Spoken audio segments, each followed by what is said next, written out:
Nice. Back again. Like we never left. This time with a shirt on.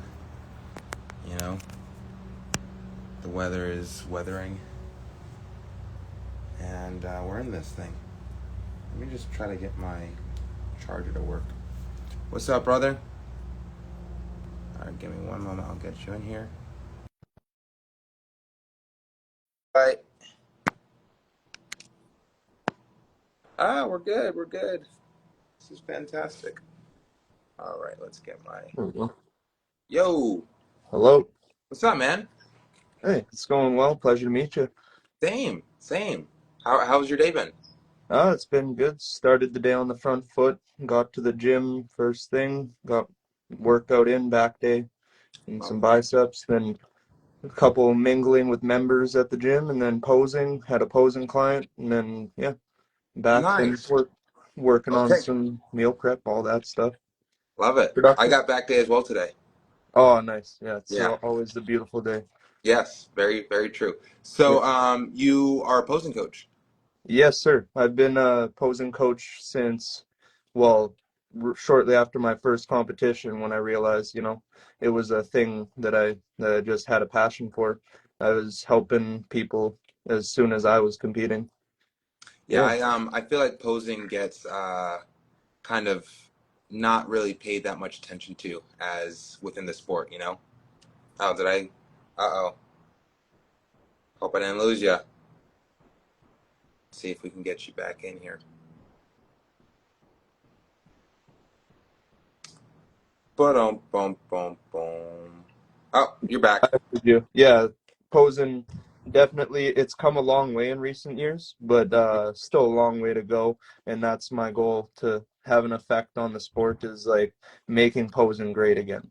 Oh And man, yeah. then we are aligned. We Yes, are sir. truly aligned. I love that. How long have you been competing as a bodybuilder? So I started in 2016, the year Classic Physique was introduced into the category. Like the IFBB introduced Classic Physique in 2015. The first competitions were 2016. And then, yeah, ever since then, I've been competing. 2015 actually was like my first introduction to what a bodybuilding show was. Uh, I found out randomly Rich Piana was coming to my city, Winnipeg, Manitoba, and just random the day before. So me and my best friend, we jumped in, got some tickets, and viewed our first bodybuilding show. And that Oh man, keep losing my guest.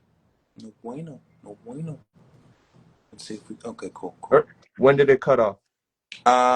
Rich Piana came to your gym. First Or introduction.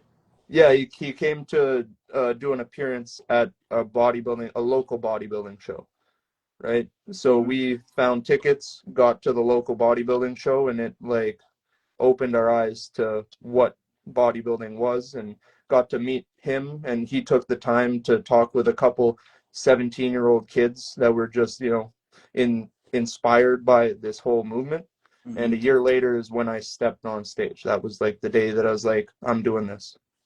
Wow. Yeah. How old are you now? I'm 27, so that was like 10 years ago. Okay, so you first stepped on stage as Yeah. a 17-year-old.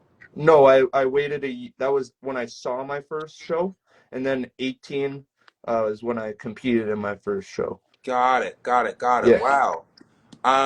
Why the natural way? Well, at the time there was no natural organizations.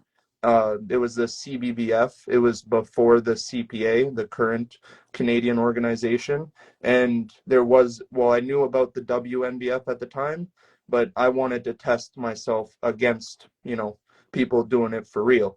And I knew at 18 years old, it was just a waste of time to start taking anything at that point. So I was just dedicated to taking the steps and growing naturally as long as I can. And I feel 10 years later, genetic potential is a myth.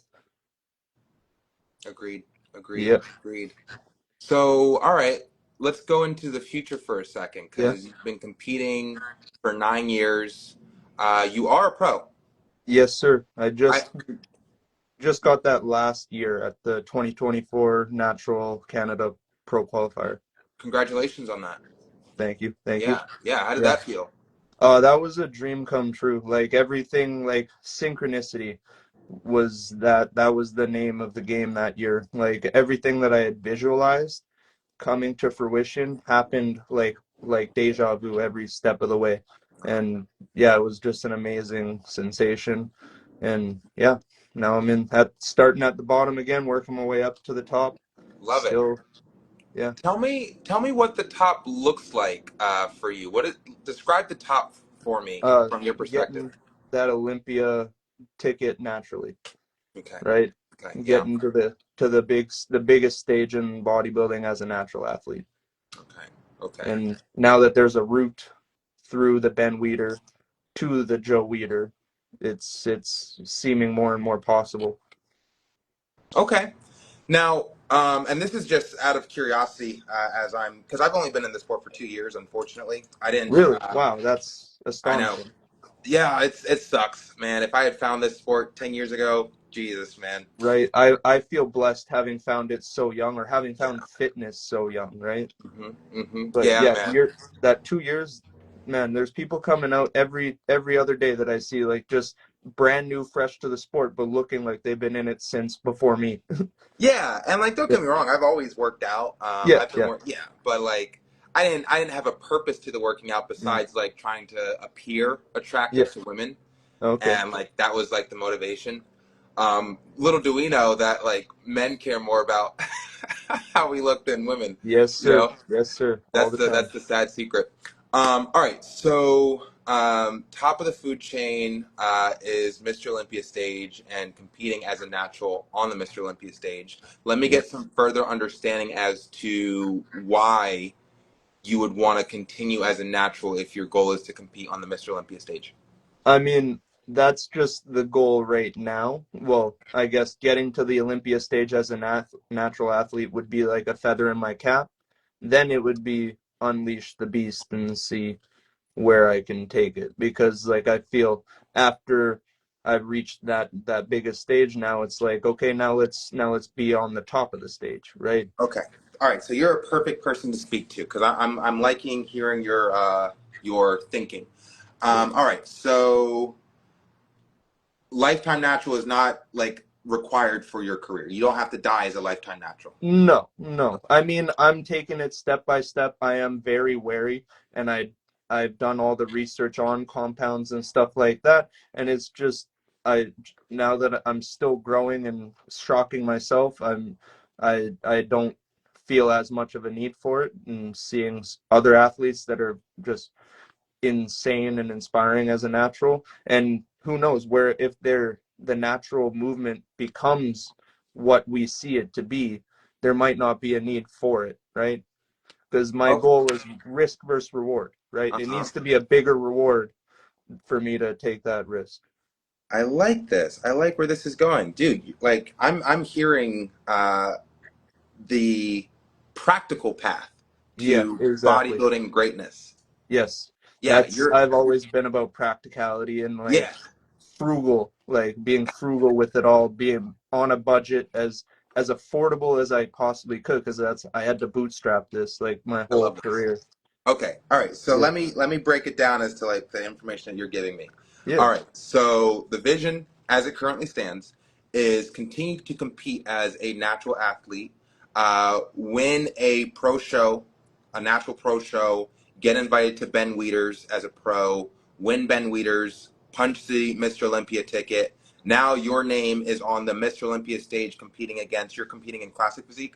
yes, sir. So you're competing against like Mike Sommerfeld, that one guy with the glasses, that guy with the braids and the glasses. Yeah, Man, that guy's got a super. one punch. Yeah, yeah, Neil that Darwin. Yeah, that guy's cool. Then there's some other people. Obviously, you got the Dinos and all them stuff, right? yeah, So your name is on that roster of people that you're competing with. Wherever you place, you're a natural and you're competing against them, right? yeah, So the sequence of events directly after that scenario is like you would probably hop on gear and see like where you really yeah, and then you would see how like the rankings change now that you've yeah. introduced these compounds. Yeah, I mean, pretty much. But the goal would be to make the statement with the posing on that level, Mm, right? mm. I already have the song chosen. I'm making it like a statement as far as posing goes at each stage on the way up to that level. I And as love it. long as it takes, man, 8 years to get the pro card, and then like just slowly keep making those steps in the right direction. Dude, I'm inspired. Like this, like what you're saying. I don't even like. I don't promote steroid use at all. Yeah, Like my whole thing is greatest natural bodybuilder of all time. That's my exactly. trajectory. You want to talk about Yeah, like visions and stuff like that. My trajectory is going down in history as the greatest yeah, natural bodybuilder of all time. But listening to your plan makes complete sense.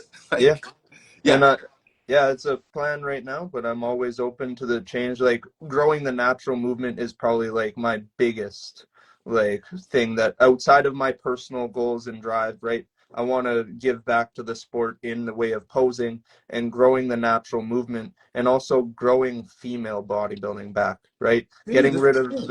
the quarter turn and getting more females into the real art and bringing that back, that 80s, 90s golden era back to the female Wow. bodybuilding.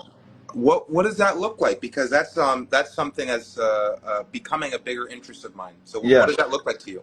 I mean, on the female side, Yeah, yeah. yeah. So pretty much, I see all these figure athletes, wellness athletes, even bikini that they have the physique to resemble like the 80s, 90s golden era of female bodybuilding, like Rachel McLish. So many names that are just flying through my mind at the moment. But if you look back to that era, it was all just like the flow of the posing, right? And just having that shapely, hourglass figure. And there's so much more room for females to expand in posing because it's more abstract, right? You don't need to have that solid X frame muscle separation definition. And it gives females, a more creative outlet versus here, walk on stage, turn four ways, walk off stage, right? Hmm. Getting rid of the pageantry, bringing it back to what the art used to be. And that's what I've started this year. Coached my girlfriend to her very first competition in women's physique, and she brought that perfect like golden era look of women's bodybuilding. That's Yeah, amazing. That's amazing. Women's physique is the one where you're not wearing shoes, right? You're barefoot. yeah, it's the first category outside of the heels, right? Got So it. it's not looking, especially in the natural movement, they're not looking for mass that's not really as attainable. They're looking for muscle separation, like definition, and just being able to have the silhouette of that hourglass rather than X frame, right? I love that. I love Yeah, that. You mentioned some names of golden era female bodybuilders. I would yeah. love for you to send me some after Oh this. yeah, After yeah, because I didn't even know. Like I'm just now introducing myself to the female side of the sport. yeah. In Well, fact, like yeah. recent years, like DLB, um, there's like the classical queen. She's got some amazing uh, posing routines and all that. Then a couple other Instagram people like the posing queen on Instagram. I don't know, just people that I've seen like really bringing it back to that like creative style. And then Okay. I can send you the golden era after this here. Yeah, Yeah. Please do. Please do. That'd be great. Okay. Dude, like your plan is like it makes a whole lot of sense. And I think what I like most about it is that you're not attached to a date, you're yeah, attached to a goal. yeah, And I exactly. feel like that's kind of what's tripping up a lot of people into hopping on gear too early, is Yeah, because they're attached to like the urgency yeah, of their vision, the urgency of their yeah, goals. Whereas like you're being very realistic and practical, and there's a sequence of things. Like so, first you're focused on this, then you're focused on that, then you're focused on this, and then throughout that it culminates in the idealized vision yes, sir. of you winning. It's all about the process. Yeah. Yeah. Like so many people like miss the process. They're too busy rushing to the destination. They forget all they and then once they get out of that little struggle portion, right? They look back on those years as so fondly like I wish I was back in the grind. It's like no, I'm trying to like yearn and like savor the last years of, that struggle and grind before, I get to where I'm going and Dude, enjoying every moment along the way. we are very similar in that regard. When I first got to LA, I came to LA to be a movie star, and that was Where 10 are years you ago. where are you from originally then? Jersey. Oh, nice. Yeah. Right on. So my first year, I was on the phone with a friend of mine who's also quite a talented actor. He just didn't really have the ambition that I did. And I remember him saying to me that when Brad Pitt was first coming up, he would talk about how he misses those times when he was just a struggling actor, hanging out on the couch, smoking weed, Yeah. because he wasn't so goddamn busy. Yeah. you know and I keep that in mind, like with and you already know a little bit about what it is that I'm producing and stuff like that. Just a And little bit. I want to yeah, learn more, so of much more. course, of course, of course. But like, I keep in mind that I'm it's important to me to savor this moment in time, Yeah. because I know on the other side of that, when we actually are in full production and we've got the 30 athletes and we've got the $1 million secured and all that stuff, Yeah. my life is not going to be the same. Yeah. Like, there will be different people who are calling me, trying to get in touch with me, and it's just going to be like an entirely different perception of my life. And obviously, I'll find the way to enjoy that as well. But I'm enjoying this right now. Yeah, Like, I'm exactly. enjoying the quiet of this period in time.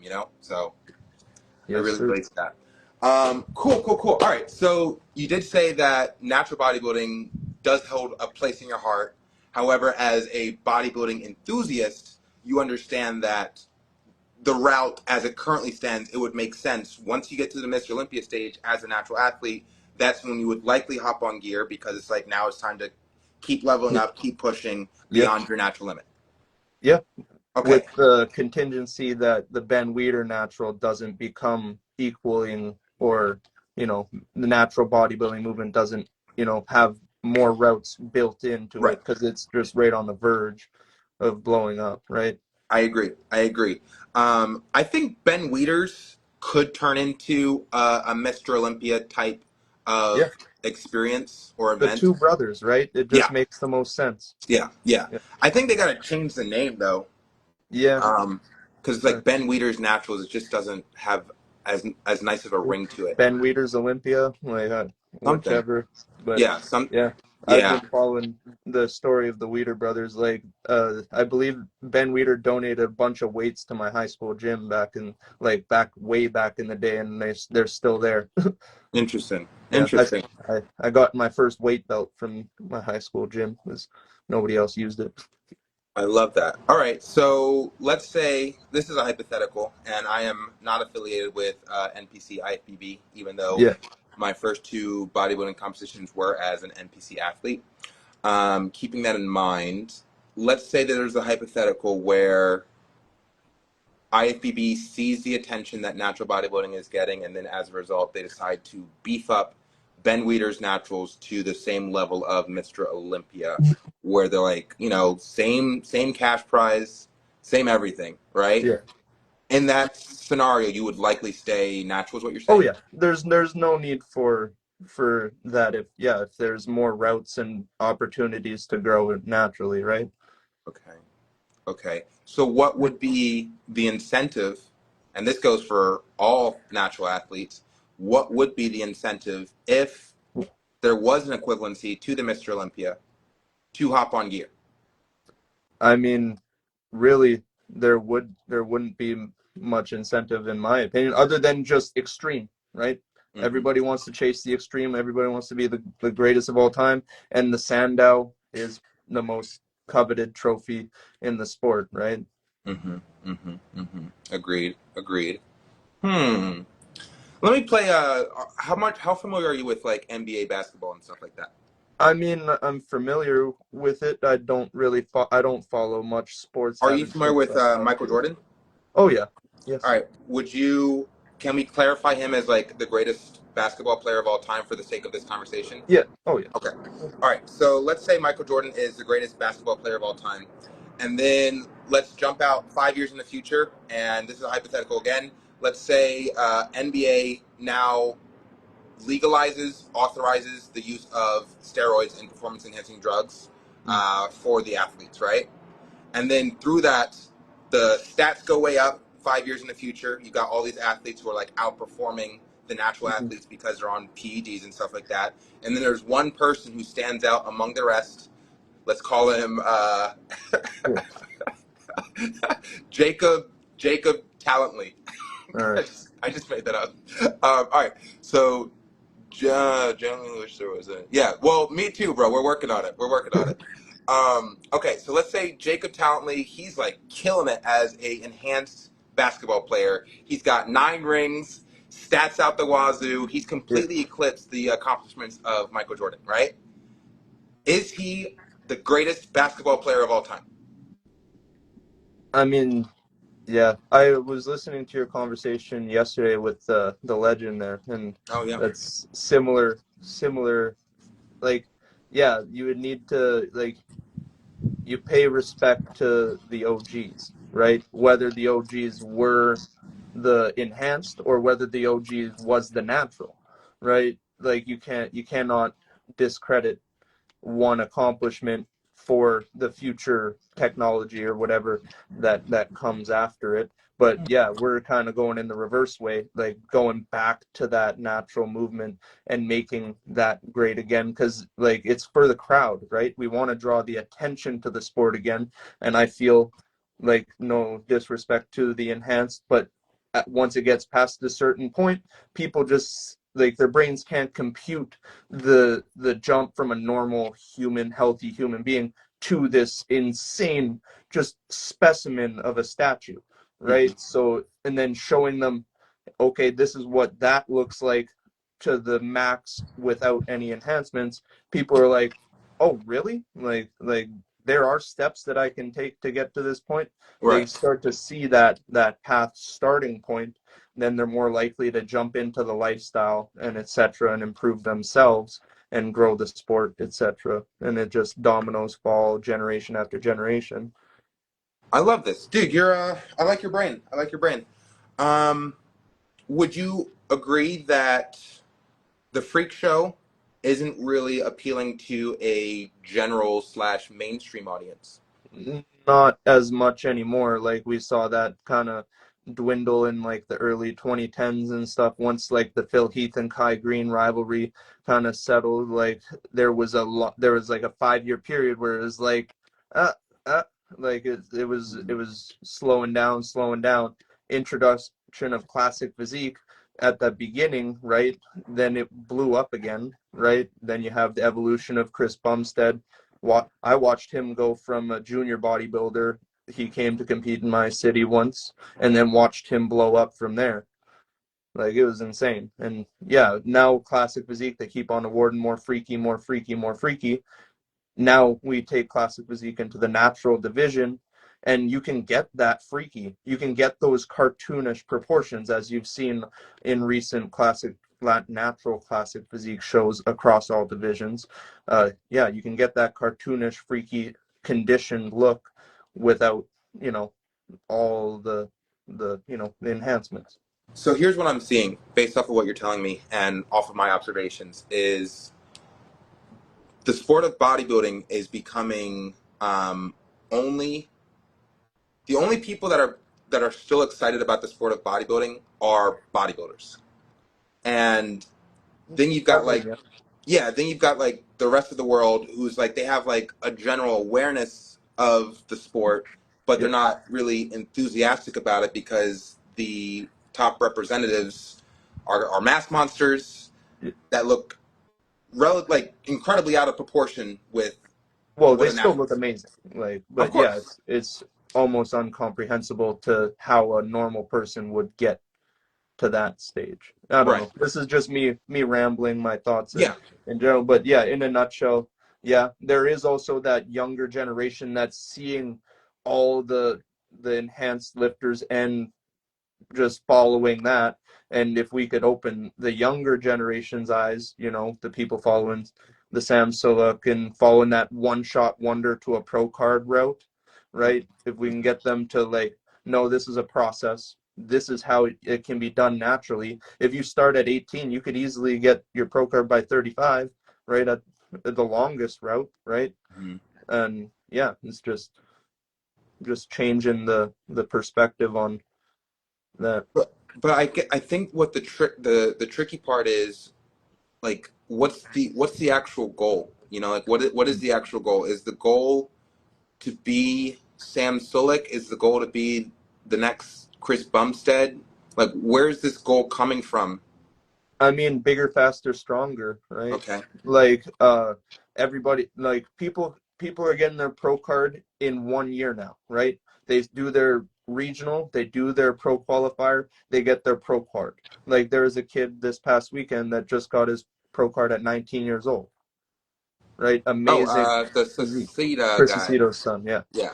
For Breed, yeah. It was like brought it. He like yeah. He earned that stuff. He was able to dedicate his life earlier and earlier. So people are. It goes from just attaining the coveted top level to how fast can it be done, right? And then we run into like, is it really worth it to do that? Like, what's the risk versus reward? Can this be done a more sustainable approach? Because then if you rush to get the pro card so fast that you ruin the physique that you built, now you have to go back and rework it, because how far are you going to go with that same route that got you to the pro card? It's usually like too fast and has a steep drop off, right? I get you. I get you. So my concern is, I personally don't understand the value of. I mean, like, conceptually speaking, like, to have an IFBB Pro card, cool, right? Yeah. But like, now what? You know, Yeah. like, for instance, I was a part. I am a part of a team. My coach was a part of a team called DMF, Desert Okay. Metro Fitness, and we all flew over to Bahamas last year to compete for our pro card. I got third, so I did not get a pro card. However, the teammate that we traveled with, he ended up winning the overall in men's physique and got a pro card. Fast forward 2 months, he's committed suicide. Oh, geez.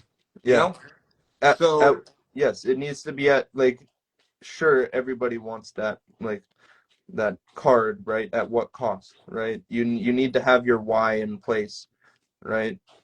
yeah, and I guess that's what I'm most curious about, because, like, as a bodybuilder, granted, I don't know, like, you're an IFBB pro. Has have your circumstances gotten better once you got in your pro card? Oh no, no, Okay, I then. the next day I got home, I was back to the grind. I just working. My goal is, like, my why is I want to help people improve Mm-hmm. in any way that they can, physically, Mm-hmm. health wise, right? And share the knowledge that I've learned through my journey, because I had to take a very long winding path to learn the things that I've done, and now I've crafted, the systems to Yeah, help streamline that for other people, right? That's my why, is to give more value in that way and build my platform to increase that reach, right? I love this. And what I'm getting is that you kind of already said it, like, bigger, faster, stronger, and in the shortest amount of time to achieve those results. Yeah. Why is speed so sexy?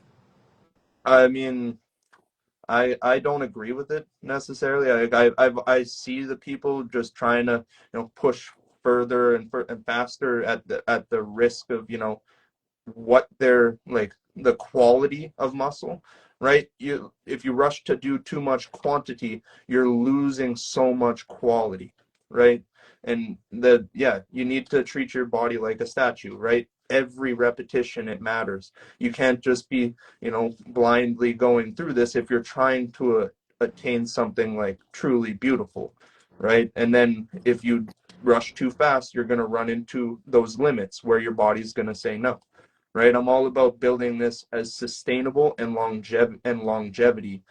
Like, that sustainability and longevity are my main factors for this sport, because I want to be doing this when I'm 50, 60, right?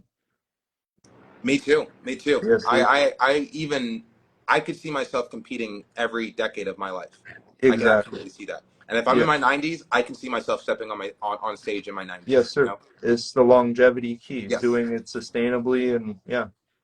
Yeah. Absolutely. Okay. All right. So we don't fully understand why the general public thinks that the faster the better, and that Yeah, goes for like bodybuilding athletes. That goes for like lifestyle people. yeah, It's like how quickly can I lose this fat? yeah, What do I have to take? Ozempic. yeah, There's like another M word, yeah. some other thing. There's like all Uh, these different. Manjaro, Yeah, some Manjaro. yeah, Yeah. It's like okay, trizepatide. Yeah, so you're telling me if I take Manjaro or Ozempic, I will lose the fat faster? Well, give me that. yeah. Conceptually speaking, like I get it, but at the same time, it's just not something that's within my core philosophy. No, not at all. And It's I guess like as a writer, storyteller, filmmaker, this is like the core question that I'm looking to answer is how can we make the concept of longevity and the pursuit of it yeah, be cool and sexy? exactly. Yes, and it's once you get somebody gets that first like hook of, oh wow, I changed by following the process, right? It's like that they get hungry for more of the process, right? Not for more of the results necessarily, but if they connect that the the process, the habits, the actions to the results, right? They get hungry for more of the actions that got them the results, and yeah, and then it becomes, that healthy addiction. Yeah, the healthy addiction. The healthy addiction. That's I mean, I'm just trying to throw words together. Uh, I like that healthy addiction. The healthy addiction. I mean, and then there's those that want to take it to the unhealthy parts, but yeah, Okay. What thoughts? What do you? How do you feel about the word vanity? I mean, it's definitely a part of the sport, right? Mhm. I see vanity in myself, right? But I don't know. I just I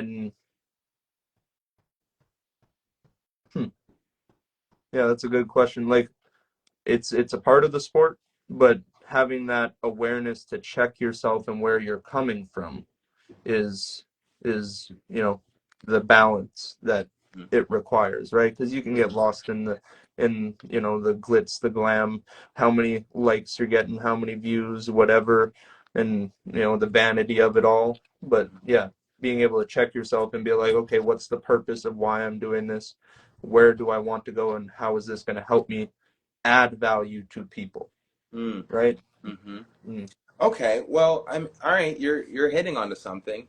Um, my this is just a thought. It's a Yeah, thought that I've been having for like a couple of weeks now, but it would almost seem to me that the psychology of a natural bodybuilder and the psychology of an enhanced bodybuilder are drastically different. Because when you consider what a enhanced bodybuilder is signing up to do to their body, shortening their lifespan, possibly shortening their lifespan, and enlarging their muscles to create a perception of size and mass that is out of proportion of a natural human, the core intention has got to be drastically different from a natural athlete who is not pursuing the biggest size possible because they have yeah, access to the same steroids, they're just choosing not to take them. yeah. Uh, I mean, yeah, hmm. Yeah, there's the whatever it takes. Like there's a line that you cross, right? There's the whatever it takes at whatever cost, right? You can still be aligned properly in that direction, right? You can still have your why, you can still do it properly, sustainably, and go that route. And then you have, you know, I'm a I'm a build the best thing that I possibly can with the resources that I have within my toolbox, right? Not reaching outside of myself and finding everything that you have is within you, right? Mm-hmm. Yeah, yeah, yeah. And like, I don't know, you start with that, yeah, more self-aligned, like resourcefulness perspective, then you're less focused on, what can you take outside of you to get what you want, right? Yeah, I mean, like perfect example. We flew out to. I was only in Canada one time, and that was to meet with Greg Doucette. Are you familiar with him? Yes, I am very familiar. Yeah. Okay, so we met with Greg Doucette. with the intention of recruiting him to be our celebrity head judge. Okay. Since then, that was back in February, but we have since reconsidered, and we think the head judge should be a natural athlete, which is Yeah. why I offered that spot to the legend, Philip Yeah. Ricardo. I would still like to have Greg involved in some capacity. Just I don't think he's a good fit for the head judge position. Anyway, when we were talking to him, he mentioned how the only reason he hopped on gear was to get a pro card. Like that was his only incentive. And then the minute that Yeah. he got his pro card, hopped on gear, his he was able to like quadruple his earnings as a Mm. coach, and people cared more with the pro card attached to it. Right? Yes. Yes. If we were to go off of what he's telling us, if you look at his physique as a natural athlete and then look at his physique as a enhanced athlete, the only difference that occurs for Greg Doucette specifically is that he looks slightly bigger. Mhm. Yeah, Is there's not bigger. much difference Yeah, no, between. there's not much difference, right? Yeah. So, I mean, what is this whole thing about? Like, maybe it just goes back to the thing that you said. Why is bigger better? Why is faster better? Why is like why? Yeah. Why? Yeah. Like, that's like a legitimate question. I Because I don't think it is. Like no. if you were to ask me like who's got the better physique between Arnold Schwarzenegger and Frank Zane, I'm saying Frank Zane. That's my Yes. personal opinion. Yeah. So why does the majority of people think it's Arnold Schwarzenegger? uh, yeah, that wow factor, just the stuff that makes your jaw hit the floor. But both athletes have that potential, just in different ways. And yeah, I've been fighting that, like bigger, faster, stronger, right? I've been advocating for, making it sustainability and longevity in the sport for since I started. I had the coaches pushing me, oh, if you take this, you'll get this. At 18 years old, I had coaches, they know who they are, that just trying to push it, push it, push it. And I see them still doing that to this day with younger athletes, being like, oh, if you take this, you'll get this. I've heard coaches tell me, like, or I've heard coaches talking in the gym saying, oh, I wish I could have more open athletes because natural athletes, they don't make as much like progress, right? I was just like that type of stuff. It just I that stuff needs to die, especially Yeah, for in influencing the young kids yeah, that want to desire to be in the sport, yeah, right? The yeah. coaches are like those people influencing them in the wrong direction, right? Having And that proper. even as you're speaking, it's like reminding me that I really do want to start talking to enhanced athletes on this platform, on Instagram Live, to get a better understanding of their psychology. And my hope would not be to like be patronizing or condescending, but to Mm. just get a better understanding, get some more Yeah. clarification as to like the why. Because like Yeah. me personally, I do not understand the why. Like, why do you need to look bigger? Hmm. Why? I understand like bodybuilding, body. You're building your body, and like through building your body, you get bigger, right? Hmm. But there's other ways of like building your body. It's Yeah. like again, if we use Frank Zane as an example, he's building his body through sculpting, through reps, through volume, through nutrition.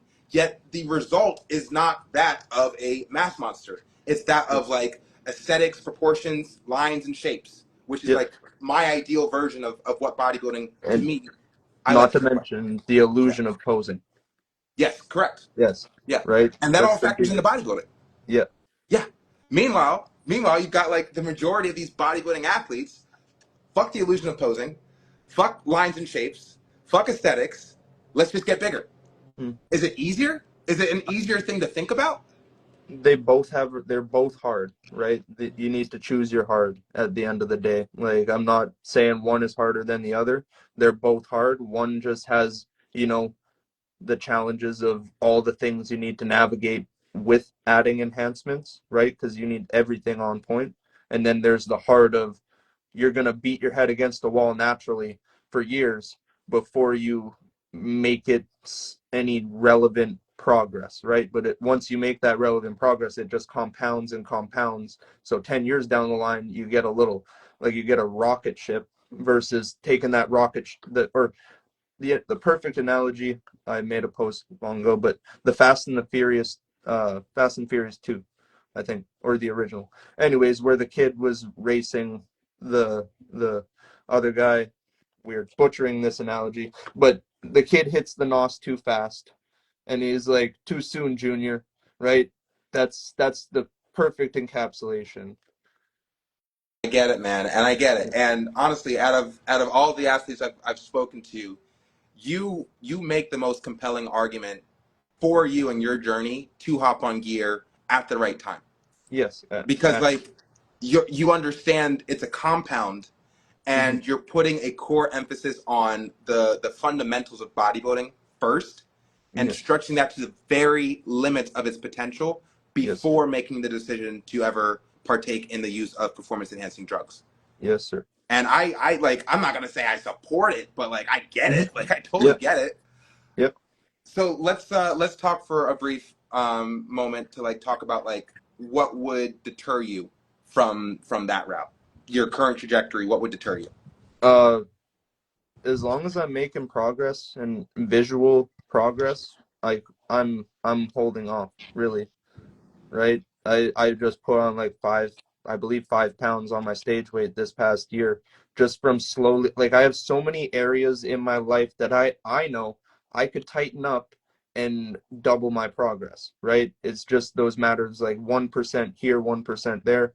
And until I really get my core tightened up, my routines, everything that I need on point and the to affordability, as long as I'm still making progress, I have no need to take anything outside of what I have, right? Do you think that the natural way is harder? It depends on your patience, Okay. right? I mean, they are both hard, right? I've seen all the ups and downs of people who are doing it enhanced, right?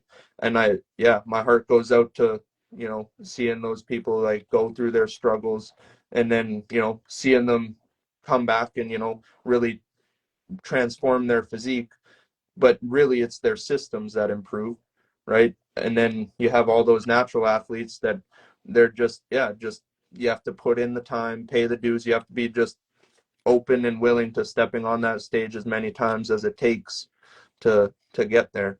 Yeah. Well, I Yep. think the good news is what I'm gathering from this conversation, and like I said, observations, is that the IFBB Pro card is flashy and it means something. It means something to the sport of bodybuilding and the people who are passionate about this sport. To have an IFBB Pro card, you feel like you've accomplished something. And up until now, and this is very good news, up until now, the only way to get an IFBB Pro card in the mind of an athlete is to use steroids. But Yes. that's not the case anymore. No, There's sir. like Right. there's like, IFBB made it available where a natural athlete can get their pro card and still maintain their natural status, and Yes. it's just beginning. So we have no idea how things are going to change over the next decade. Things could Yes. look very different, which is very I. good news. Keeping that in mind, flashy recognition, social status, Mhm. opportunities, all these things kind of come in line with having an IFBB pro card. At least that's what the athlete I mean, thinks. yes, I've seen people get their pro cards and they just skyrocket, right? They get posted on this page, that page. That's not my case. I'm Right. still slowly climbing to, maybe 1K followers, probably because my social media game is not where it needs to be, and that's what Mm-hmm. I'm working on now. Dude, I got But I got super lucky with social media. I made one viral video and my following shot up to like 60,000, and it wow, hasn't been the same since. So like just that's keep that in mind. Like I made it can one happen video. overnight. Yeah. Yeah. Yeah. Just Yeah. slow, steady progress. But yeah, I see the pro card get people to those heights and whatever. That's not my route. I know I just need to keep plugging away at what I'm doing and slowly climb those ranks rather. Um, but yeah, like it does add financial ability because right without the pro card, I didn't go to like traditional schooling. I was working 8 years plus construction, doing my own business, doing whatever I could to make money, right? So having that pro card and the 10 years of competing experience really kind of solidified my ability to, you know, charge what I felt I deserved for coaching, right? To because I'm always about I need to provide more value than I'm taking, right? So I need to, that's my goal and kind of motto or I love core that. value Yeah, is. But now having that pro card, I do feel right. I'm a professional. I need to provide professional services and charge accordingly, right? So that pro card does give that that qualification standard. yeah, yeah. I guess if I were to like equate it to a passion that I had before bodybuilding, I guess it's like having a SAG card. You Yeah, know? yeah. Yeah, You, it's like, you paid your dues. Now you can go and get whatever gig or yeah. apply for any gig. Well, I'm gonna hold for playing this Yep, mofo. no worries.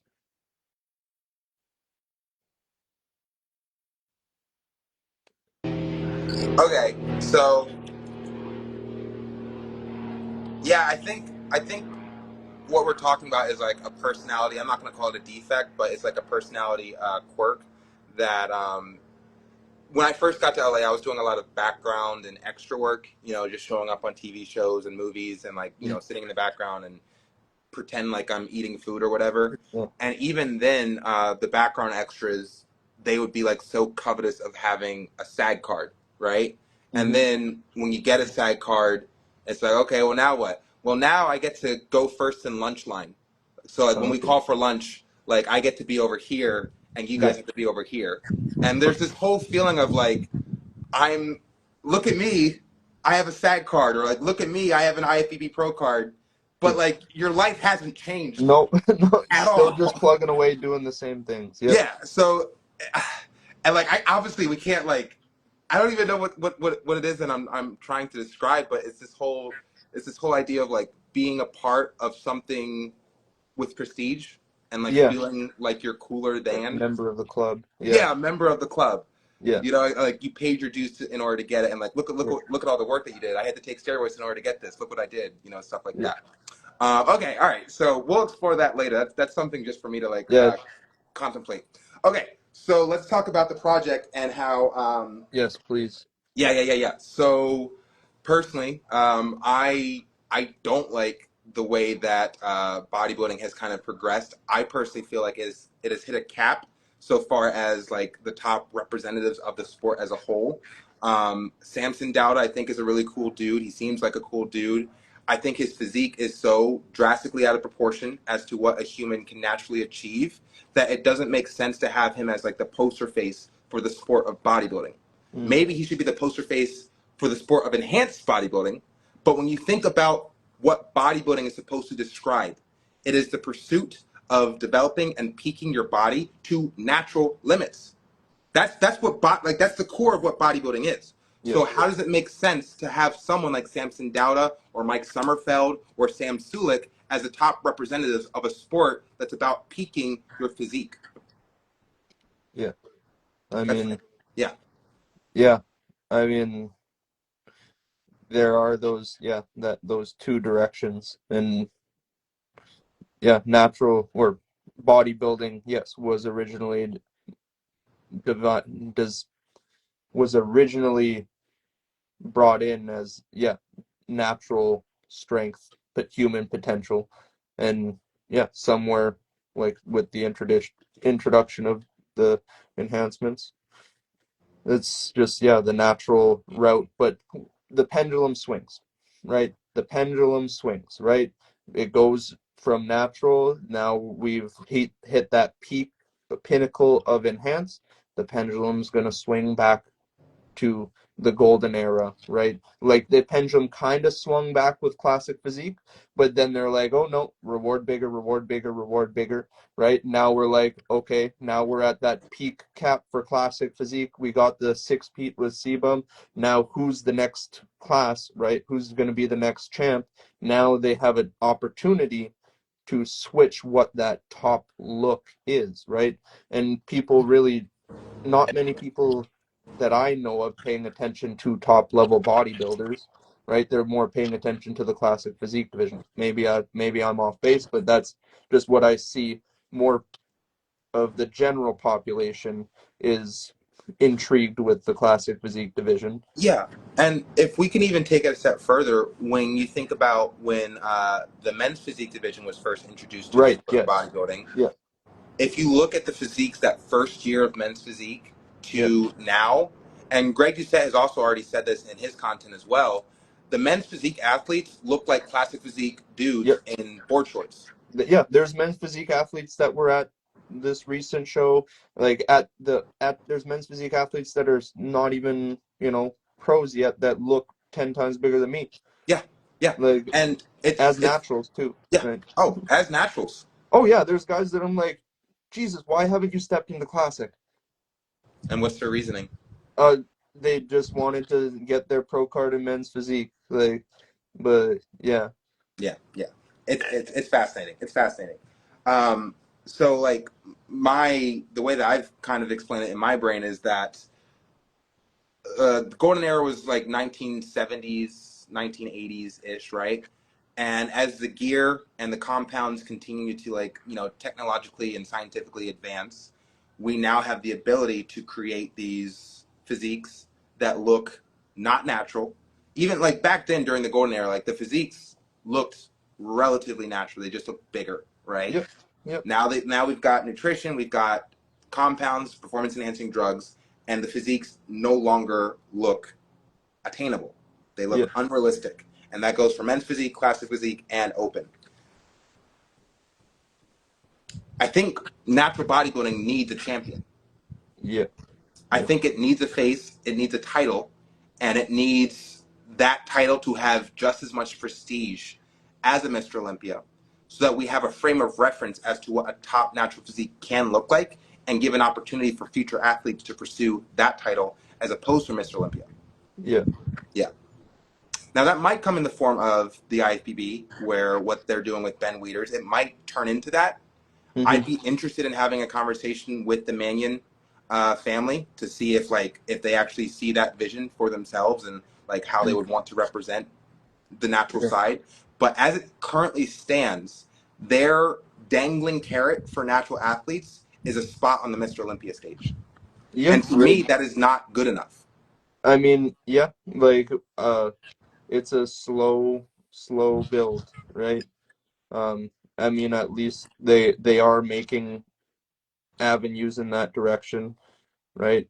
And they're improving on it, and hopefully, yeah, if we can do our part as pioneers in the sport and grow that attention, right? Once they start to see the numbers of viewers come to those natural shows, right? With improving the posing and performances of the athletes, right? The athletes need to do just as much of their part to bring people to that audience, right?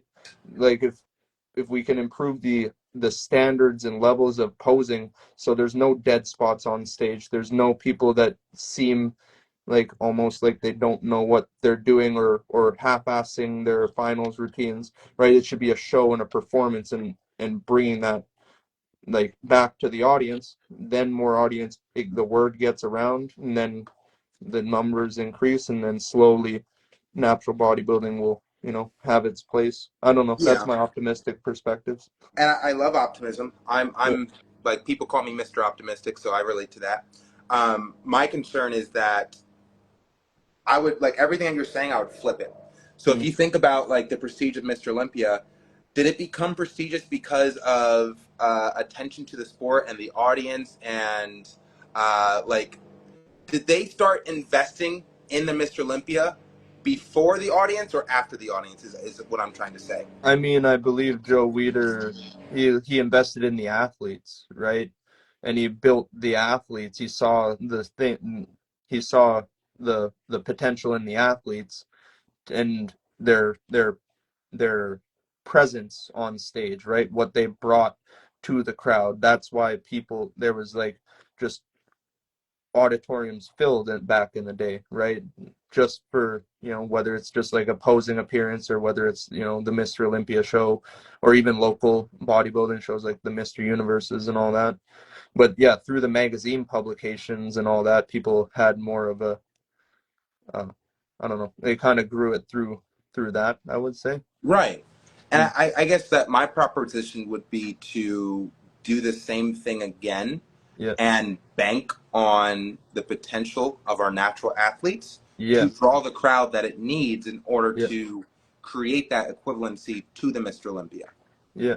Because like right now, based off of what you're describing and based off of the way that it's currently shaping up in the natural landscape, if we're just focusing on IFBB for a moment, they're just creating an opportunity for an audience to care Mm. about the Ben Weeders naturals. However, that is not how the forefathers or the founding fathers of IFBB did it.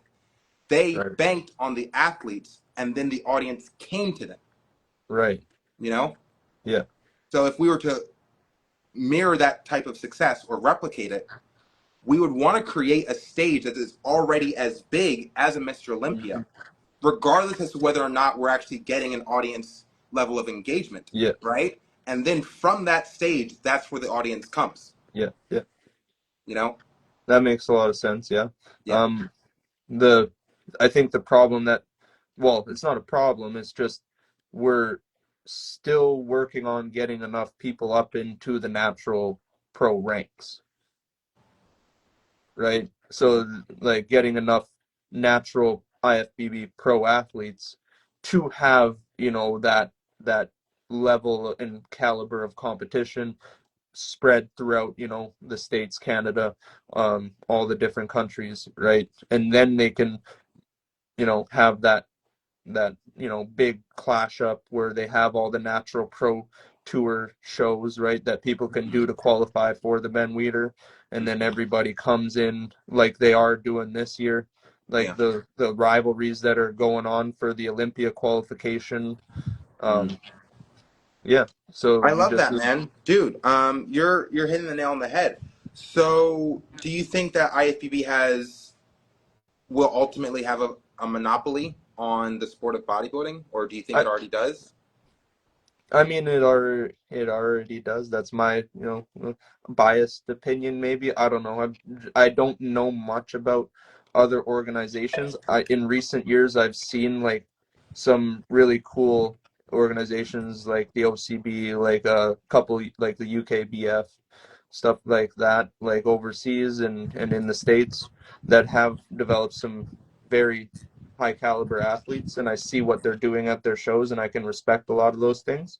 I just don't know enough about the other organizations at the moment. Mhm. Um, I'm definitely open to learning about how different organizations orchestrate and the pros and cons of each one. Okay. All right. So, I yeah, this is all really good. I didn't know that there were natural federations 3 years ago.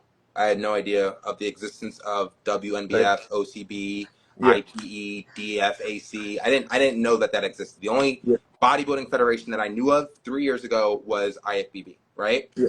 So to that extent, for the general public, if I'm part of that general public 3 years ago, Yeah. then yes, IFBB has a monopoly on bodybuilding. Right. Yeah.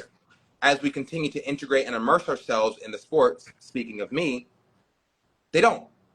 Hmm. There are already established elite level natural bodybuilders in various federations. That goes for DFAC, WNBF, Yeah. OCB. They have top level competitors that will hold their weight against the IFBB pros naturally competing, right? Yeah. So with that in mind, we can kind of like we don't have to continue waiting for the talent pool in IFBB to get Yeah. to get deeper.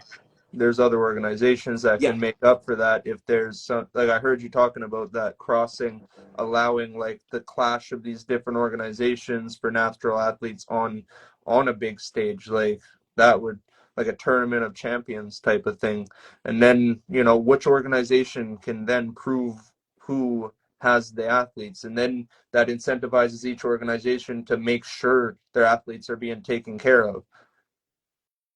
precisely, precisely. So I'm going to start saying some stuff that I haven't said publicly yet, but this is how I'm kind of seeing it. I'm So listening. it's two different. What's up? I'm listening. Oh, okay. It's two different forks of the same project. One is a televised cinematic docuseries aiming for Netflix, right? That televised docuseries follows 30 athletes that have been handpicked to compete for like what you described it as like a tournament of champions. I'm calling it the King of Naturals tournament, right? Yeah. That's like the second fork, right?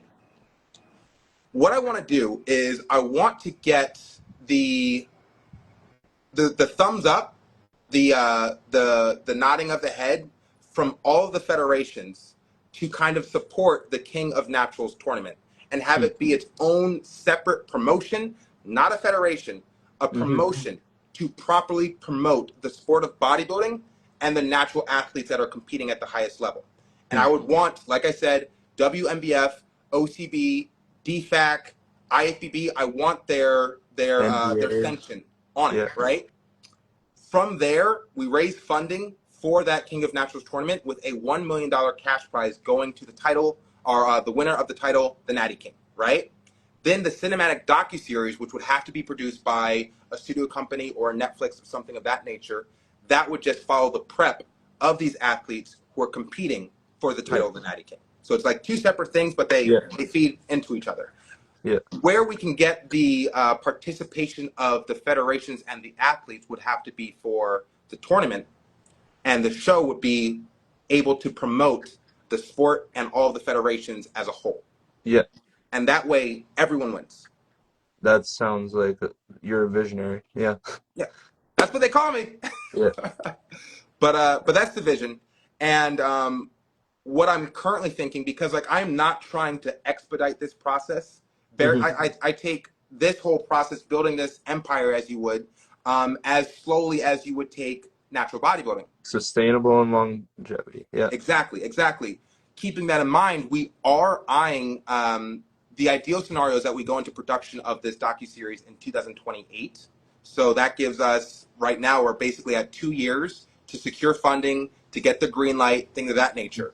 What I think I'm going to do next is focus on getting executive producers, people who are like separate from an entity, who are passionate about the vision, and Mm-hmm. working with them first before we actually start getting like hands of companies, conglomerates, forces that are like greater than just a single person. Yeah. Yeah. Because my concern is that the minute that a bigger company, let's say like IFBB really likes the idea, Hmm. the minute the IFBB gets involved and it's just me and them, then they take over Yeah. because they've got an infrastructure, Yep. they've been established for like decades, Yeah. They and can take it they've and got run with it. Yeah. exactly, exactly. So that's why I'm moving very slowly. I'm just focusing on casting the athletes, and now I am going to start looking for specific investors that don't have a dog in this fight as to who comes out on top. Hmm. Because at the end of the day, the person that should be winning, or the people that should be winning, should be the fans of the sport. Yeah. You Yeah. know, and they will have a greater education as to the various federations and a more clear vision as to what they can do with their natural potential should they Yeah. choose to stay that route. Yeah. Yeah, yeah. That's Cool, awesome. man. I love it. I love it. So yeah, like I said, I'm still casting.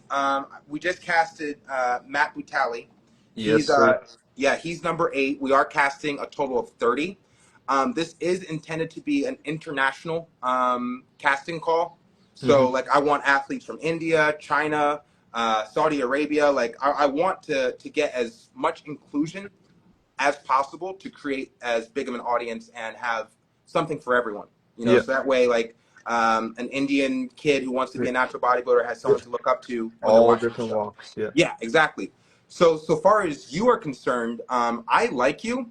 I would definitely like to keep you in mind as your career progresses. And we could even circle back around later this year.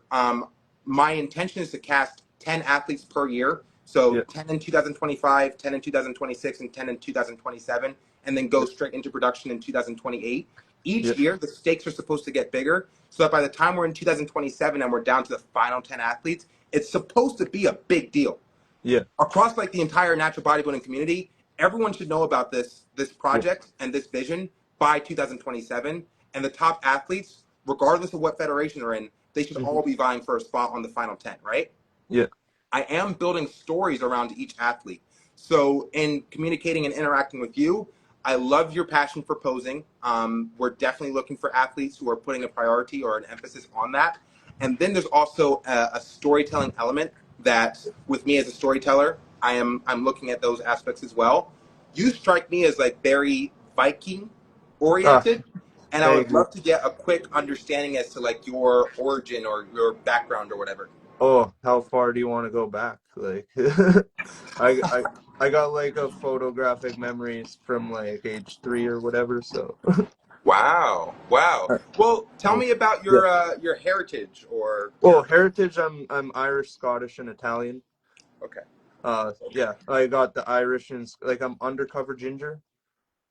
I got the little bit of a red tinge in the beard.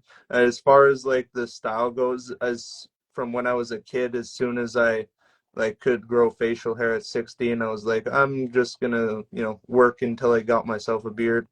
And yeah, went through all my rough, awkward, patchy phases. But yeah, just this is something that I like. And then I grow my hair out maybe once a year.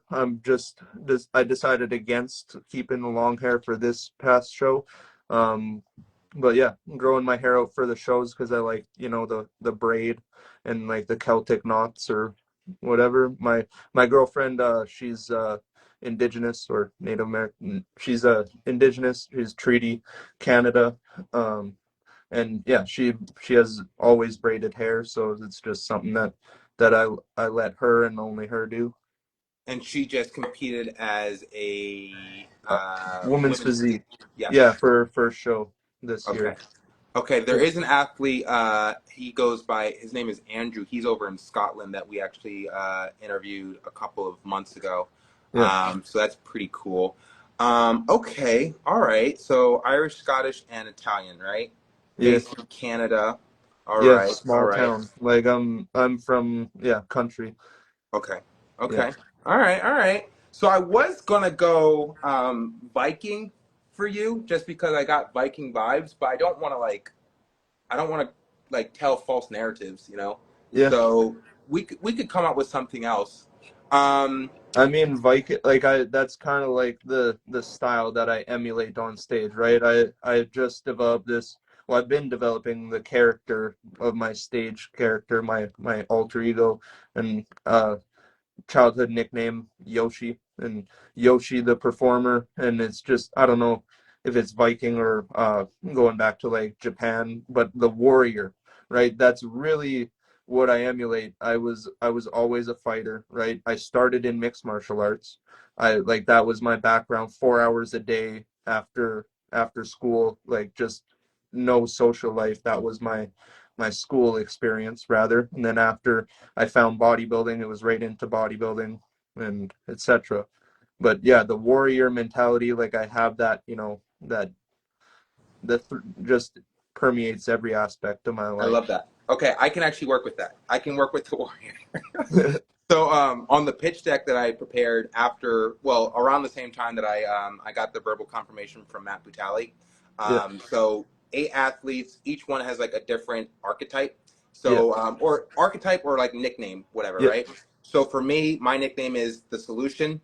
yeah, For my first athlete and my training partner, Valley Muscle, I put the prototype because he's like the first athlete. yeah. And then you got the professor, you got the anchor, you've got the diabetic, which I don't know if I don't know if I'm sold on that one. Is that Zach Morris? Yeah, Or yeah, yeah. The iron oh man, I've diabetic. been watching him for so long. Like Yeah, it's like just insane physique. yeah, yeah. I think he's competing soon, man.